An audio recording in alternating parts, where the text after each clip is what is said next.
জাতীয় স্বাভিমান সুৰক্ষাৰ দিশত আজি এক গুৰুত্বপূৰ্ণ দিন। ৰাজ্যৰ সত্ৰভূমিৰ সৰজমিন পৰ্যবেক্ষণ আৰু অধ্যয়নৰ ভিত্তিত অসম চৰকাৰক পৰামৰ্শ আগবঢ়োৱাৰ বাবে গঠন কৰা অসম সত্ৰ আয়োগৰ পূৰ্ণাংগ প্ৰতিবেদন আজি দাখিল কৰা হৈছে। অসমৰ ইতিহাসত মাইলৰ খুঁটা হিচাপে চিহ্নিত হৈ ৰবলগীয়া এই ঐতিহাসিক পদক্ষেপৰ সৈতে জড়িত অসম সত্ৰ আয়োগৰ অধ্যক্ষ প্ৰাক্তন মন্ত্ৰী তথা সন্মানীয় বিধায়ক প্ৰদীপ হাজৰিকা, আয়োগৰ সদস্যদ্বয় সন্মানীয় বিধায়ক মৃণাল শইকীয়া আৰু ৰূপক শৰ্মা লগত আয়োগৰ লগত বিশেষজ্ঞ হিচাপে কাম কৰা সুধী মণ্ডলী আৰু আয়োগৰ বিষয়া কৰ্মচাৰীক মই এই বিশেষ দিনটোত আন্তৰিক অভিনন্দন জনাইছোঁ। আজিৰ দিনটো মই এটা গুৰুত্বপূৰ্ণ দিন বুলি এই কাৰণে অভিহিত কৰিছোঁ যে ইয়াৰ আগতে ৰাজ্য চৰকাৰৰ পৰা সত্ৰসমূহৰ সমস্যা সম্পৰ্কত একেবাৰে মাইক্ৰ' লেভেললৈ গৈ কেতিয়াও অধ্যয়ন এটা কৰাৰ ব্যৱস্থা লোৱা হোৱা নাছিল। মুখ্যমন্ত্ৰী হিচাপে দায়িত্ব গ্ৰহণ কৰাৰ পিছত সত্ৰসমূহৰ ভূমি বেদখল আদিৰ ক্ষেত্ৰত আমাৰ কিবা তথ্য আছে নেকি বা এনেকুৱা কিবা কেতিয়াবা বিশ্লেষণ কৰা হৈছে নেকি, এই প্ৰশ্নৰ মই যেতিয়া উত্তৰ জানিবলৈ বিচাৰিছিলোঁ তেতিয়া আমাৰ বিষয়াসকলে মোক এই বুলি জনাইছিলে যে অসমখনক লৈ সম্পূৰ্ণ অধ্যয়ন আমি কেতিয়াও কৰা নাই। কোনোবা জিলাত কোনোবা বিশেষ গোচৰৰ পৰিপ্ৰেক্ষিতত যদিও কিছু তথ্য সংগ্ৰহ কৰা হয়, কিন্তু সামগ্ৰিকভাৱে সত্ৰৰ ভূমি সমস্যাৰ ওপৰত আলাপ আলোচনা চৰকাৰী পৰ্যায়ত হোৱা নাছিল। অসমৰ জাতীয় জীৱন ভাষা তথা কলা সংস্কৃতিৰ ক্ষেত্ৰখনলৈ ৰাজ্যৰ সত্ৰসমূহৰ অৱদানৰ বিষয়ে আমি নিশ্চয় দোহৰাৰ প্ৰয়োজন নাই। ৰাজ্যৰ সামাজিক, ধৰ্মীয়, আধ্যাত্মিক আৰু সাংস্কৃতিক জীৱনত সত্ৰসমূহে সদায়ে গুৰুত্বপূৰ্ণ স্থান অধিকাৰ কৰি আহিছে। মহাপুৰুষ শ্ৰীমন্ত শংকৰদেৱে নৱবৈষ্ণৱ ধৰ্মৰ প্ৰৱৰ্তন কৰি ধৰ্ম আৰু সংস্কৃতিৰ চৰ্চা কৰিবৰ বাবে হৰিগৃহ বা নামঘৰ সাজি সত্ৰৰ বীজ ৰোপণ কৰিছিল। সেই বীজৰ পৰাই সত্ৰানুষ্ঠানৰ জন্ম হৈছিল। মহাপুৰুষ শ্ৰীমন্ত শংকৰদেৱ, মাধৱদেৱ, শ্ৰী দামোদৰদেৱ, শ্ৰী হৰিদেৱ আৰু অন্যান্য গুৰুসকলৰ দ্বাৰা প্ৰতিষ্ঠিত এই সত্ৰসমূহে আমাৰ জাতীয় জীৱনৰ প্ৰাণৰ স্পন্দনটি ধৰি ৰাখিছে। দুৰ্ভাগ্যৰ কথা যে অসমৰ সত্ৰসমূহৰ সন্মুখত আজি এক চৰম সংকটে দেখা দিছে। মহাপুৰুষ শ্ৰীমন্ত শংকৰদেৱ, মাধৱদেৱ, দামোদৰদেৱ, হৰিদেৱ প্ৰভৃতি গুৰুসকলৰ আশীৰ্বাদ পুষ্ট এই সত্ৰসমূহক কোচ ৰাজন্যবৰ্গ আৰু আহোম ৰজাসকলে ভূমি দান তথা অন্যান্য সহায়েৰে প্ৰতিপালন আৰু উৎকৰ্ষ সাধন কৰিছিল।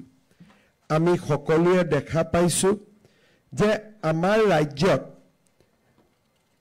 সত্ৰ, মন্দিৰ এই অনুষ্ঠানকেইটাৰ লগত জড়িত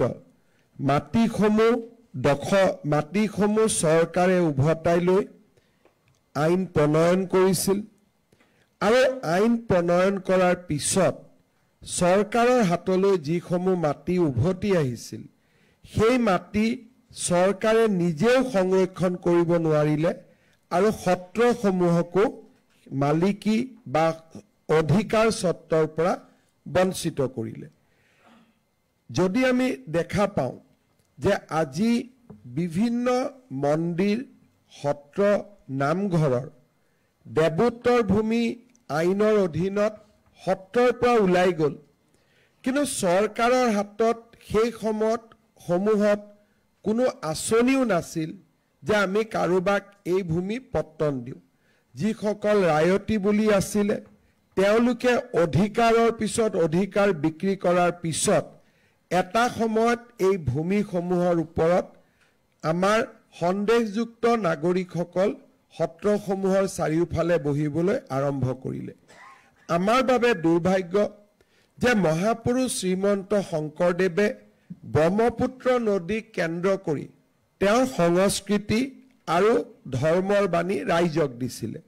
তেতিয়া যিহেতু ৰাস্তা নাছিলে বা ৰাস্তাৰ পথ নাছিলে, নাওখনকে সৰগত কৰি তেখেতে বৰপেটা কোচবিহাৰ পৰ্যন্ত তেখেতৰ ধৰ্ম বা আমাৰ সংস্কৃতিৰ বীজ ৰোপণ কৰাৰ কামত আগবাঢ়িছিলে।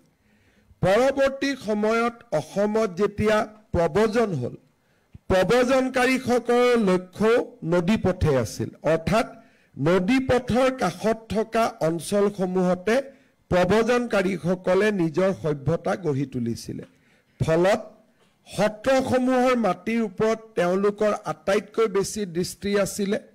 সময়ত আমাৰ মানুহৰ লগত যি ধৰণে নহওক কিয় কিছু মাটি হয়তো আইনৰ অনুসৰি বা যাক আমি বিক্ৰী দখল যিয়ে নকওঁ আৰু কিছু আইনৰ বিৰুদ্ধে গৈ চাৰিওফালে সত্ৰৰ চাৰিওফালে আন এটা সংস্কৃতি গঢ় লৈ উঠিলে। আটাইতকৈ বিপদ হ'ল যে আন এটা সংস্কৃতি গঢ় লৈ উঠাত কাৰো আপত্তি নাথাকে, সংস্কৃতিৰ সহবাসো হ'ব পাৰে, কিন্তু সংস্কৃতিৰ সহবাসৰ কাৰণে দুইটা সংস্কৃতিৰ মাজত কমন আণ্ডাৰষ্টেণ্ডিং হয় যে আমি দুইটাই বিৰাজ কৰিম। বহু সময়ত আমাৰ মানুহে বৈচিত্ৰতাৰ কথা কয়, বৈচিত্ৰতাৰ মাজত ঐক্য কনফ্লিক্টৰ মাজত নহয়, বৈচিত্ৰতাৰ মাজত ঐক্য সমন্বয় আৰু ইজনে সিজনৰ প্ৰতি কৰা সহনশীলতাৰ ওপৰতে বৈচিত্ৰৰ মাজত একতা নিৰ্মাণ হয়। কিন্তু যেতিয়া আমাৰ মাজত দুইটা সংস্কৃতিৰ মাজত যেতিয়া নন নিগচিয়েবল পইণ্টছ থাকে যে এইটো কথাত আমি কোনো কাৰণে মানি ল'ব নোৱাৰোঁ, সেই মুহূৰ্তত কোনোবা এটা পিছ হুহুকি আহিব লাগিব।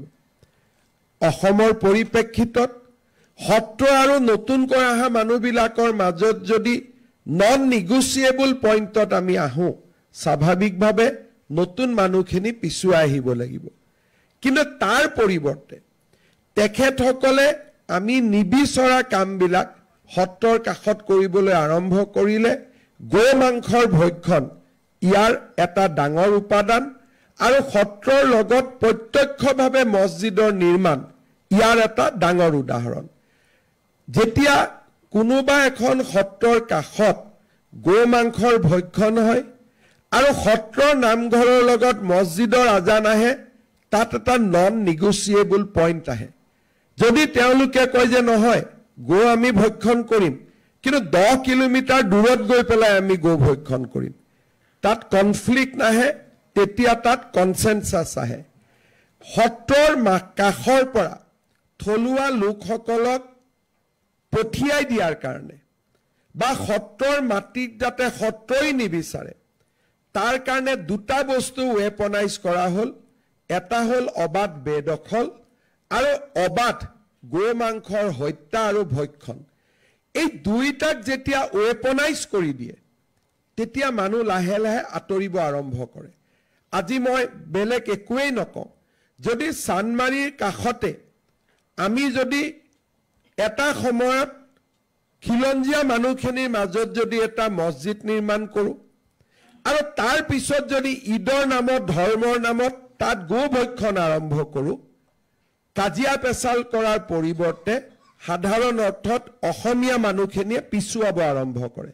কাৰণ অসমীয়া মানুহে সংঘাত কৰিব নাজানে, অসমীয়া মানুহে কনফ্লিক্টত যাব নোখোজে।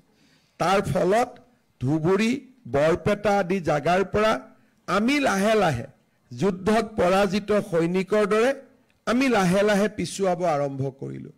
তাৰ ফলত দেৱোত্তৰ আইন পাছ হোৱাৰ পিছতো সত্ৰৰ কাষত যিখিনি লিগেলিও মাটি থাকি গৈছিলে সেই মাটিখিনিতো বেদখল আৰম্ভ হ'ল। আৰু যদিও ক'ব নালাগে দুই এটা ক্ষেত্ৰত সত্ৰাধিকাৰসকলেও আন ধৰণে লিজত হওক নিলামত হওক চুক্তিবদ্ধ হৈ তেওঁলোককে মাটিসমূহ গতাই দিয়াৰ প্ৰৱণতা এটাও আৰম্ভ কৰিলে। ইয়াৰ ফলত আজি আমি আহি এনেকুৱা এটা পৰিৱেশত উপস্থিত হৈছোঁ যে সত্ৰৰ লগত মাটি নাই, মাটি যদি আছে সেই মাটিৰ ওপৰত অধিকাৰ নাই, কাগজত আছে, উৎপাদন নাই, আৰু তাৰ ফলত সত্ৰসমূহ প্ৰতিপালন কৰাৰ ক্ষেত্ৰতো ৰাস্তা নাই। চৰকাৰী অনুদান, চৰকাৰী দান বৰঙণি আৰু কোনোবা শিষ্যৰ দান বৰঙণিৰ ওপৰতে আমাৰ সত্ৰসমূহ আজি জীয়াই আছে। কিন্তু পৰিৱেশৰ দ্ৰুত পৰিৱৰ্তনো ঘটিছে। জনসংখ্যাৰ পৰিৱৰ্তনৰ লগে লগে, ডেমোগ্ৰাফিৰ পৰিৱৰ্তনৰ লগে লগে যেতিয়া সত্ৰৰ 50 কিলোমিটাৰলৈকে আমাৰ চিনাকি মানুহবোৰ নোহোৱা হৈ যায়, সত্ৰতো মানুহ যোৱা কমি যোৱা আৰম্ভ কৰে। আজি আমি বৰপেটা ধুবুৰীত বহু কেইখন সত্ৰ দেখিছোঁ যে ভক্তসকলেও তাত যাব ইচ্ছা নকৰে, কাৰণ কাষৰ পৰিৱেশটো কাৰো কাৰণে গ্ৰহণযোগ্য নহয়।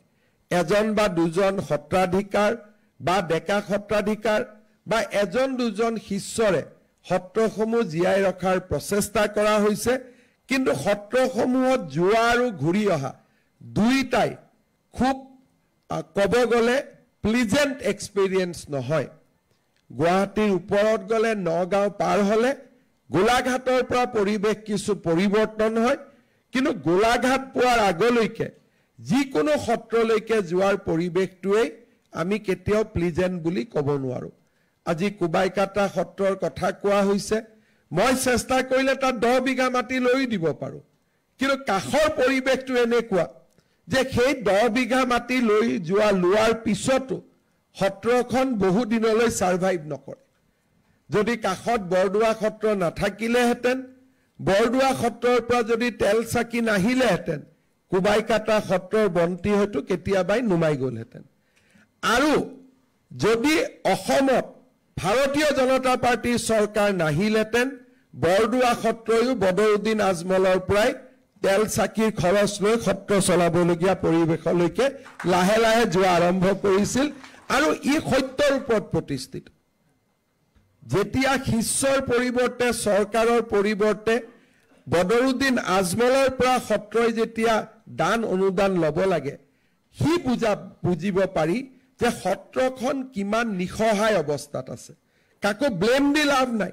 যেতিয়া বিকল্প নাথাকে মানুহে সকলো কৰিব। বিকল্পৰ অভাৱ আহিছিলে যে ক'ত যাম আমি কাক ক'ম, কোৱা মানুহজন কোন? আৰু যেতিয়া কোৱা মানুহজন, কথা কোৱা মানুহজন নাথাকে, তেতিয়া সন্মুখত যি পাম তাকে আমি ল'ব এসময়ত বাধ্য হৈ যাওঁ। আৰু বহুতো সত্ৰই কোনোবাই ল'ব খোজা নাই, সত্ৰখনকে উঠাই আনিছে। আজি তেনেকুৱা উদাহৰণ বৰপেটাত আমি বহুত পাম যে মূল স্থানৰ পৰা সত্ৰখন উঠাই আনি আন এক স্থানত প্ৰতিষ্ঠা কৰা হৈছে, যাতে অক্ষয় বন্তি গছি যেনে তেনে জ্বলাই ৰাখিব পৰা যায়। পৰিৱৰ্তনৰ প্ৰচেষ্টা হৈছে, কিন্তু সমস্যা বহুত ডাঙৰ। আমি চেষ্টা কৰিছোঁ, বৰদোৱা সত্ৰত পৰিৱৰ্তন আনিব চেষ্টা কৰিছোঁ, পাটবাউসীত আনিব চেষ্টা কৰিছোঁ, মধুপুৰত আনিব চেষ্টা কৰিছোঁ, কিন্তু 922খন সত্ৰলৈ এখন চৰকাৰে পৰিৱৰ্তন অনাটো এক হিমালয় সদৃশ কাম। কাৰণ সত্ৰত ভকতৰ বাহৰ পৰা গুৰুজনা থকালৈকে এটা ঘৰৰো কোনো এখন সত্ৰ ভাল অৱস্থাত নাই। কোনো এখন সত্ৰৰ মূল ভেটিটো ভাল অৱস্থাত নাই। আমি অসমীয়া ৰাইজে প্ৰতিটো দিনে বিভিন্ন অনুষ্ঠানো পালন কৰিছোঁ। একোটা সাংস্কৃতিক সন্ধিয়াত 15 লাখ 20 লাখ টকালৈকেও গধূলি আমি খৰচ কৰিছোঁ। কিন্তু আমাৰ সত্ৰবিলাকলৈকে ৰাইজৰ দান বৰঙণি অহাটো দ্ৰুত গতিত কমি আহিছে।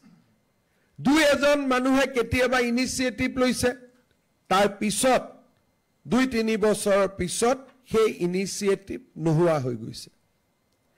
আমাৰ সন্মুখত প্ৰচেষ্টা হ'ব লাগিব যে সত্ৰৰ মাটিখিনি আমি ঘূৰাই আনিম, কিন্তু ঘূৰাই অনাৰ পিছত সত্ৰই মাটিখিনি ৰক্ষা কৰিব পাৰিবনে নাই? কাৰণ প্ৰতিকূল পৰিৱেশৰ মাজত বহু সত্ৰ আজি থিয় হৈ আছে। চৰকাৰে আজি হেঁচা দি কামটো কৰাৰ পিছত কালি যদি চৰকাৰৰ পৰিৱৰ্তন হয় নিৰাপত্তা নোহোৱা হোৱাৰ পিছত সেই মাটি যাৰ তাত আছিল তালৈকে সি এটা ৰাস্তা হ'ব পাৰে সি সকলো ফালৰ পৰা সেই ৰাস্তা হ'ব নোৱাৰে সত্ৰত আমি কি ধৰণে এটা পৰিৱৰ্তন আনিম যি পৰিৱৰ্তনে সত্ৰৰ পুঁজি ভেটি শক্তিশালী কৰিব কি পৰিৱৰ্তনে সত্ৰত আকৌ শিষ্যসকলে আগতে অহাৰ দৰে আহিব আৰম্ভ কৰিব কি ধৰণে সেই সত্ৰসমূহৰ লগত সামাজিক অনুষ্ঠান নিৰ্মাণ কৰি আমি কেনেকৈ সেই সত্ৰসমূহক আমি বিত্তীয়ভাৱে আমি তেওঁলোকক সকাহ দিব পাৰোঁ যদি আহোম কোচ ৰাজবংশ কোচ সাম্ৰাজ্যসকলে মাটি দিছিলে আজি মাটি সেই ধৰণৰ ৰিটাৰ্ণ নাই কিন্তু মাটিৰ লগত যদি আমি এখন নাৰ্ছিং স্কুল খুলিব পাৰোঁ সত্ৰখনক দিব পাৰোঁ সত্ৰখনে তাত উভতাই তাত পুঁজি পাব সত্ৰখন চলিব গতিকে সত্ৰ আছিল আজিলৈকে প্ৰথমবাৰ চিন্তা এটা আৰম্ভ হৈছে দিব মোৰ কেইটামান চিন্তা আছে কিন্তু যোৱা 5 বছৰত ইমানেই চিন্তা কৰিবলগীয়া হৈছে যে বহুত কথা মনত থাকিও আমি চিন্তা কৰিব পৰা নাই কিছু কথা সত্ৰ আয়োগ আমি ছেপ্টেম্বৰত আনুষ্ঠানিকভাৱে তাৰ আইনখন আনিব চেষ্টা কৰি আছো কৰিব এই দুআষাৰেৰে মই পুনৰ এবাৰ সত্ৰ কমিটিৰ সকলো সদস্য বিশেষজ্ঞ বিষয়া কৰ্মচাৰীক অভিনন্দন জনাই মই মোৰ বক্তব্যৰ সামৰণি মাৰিছো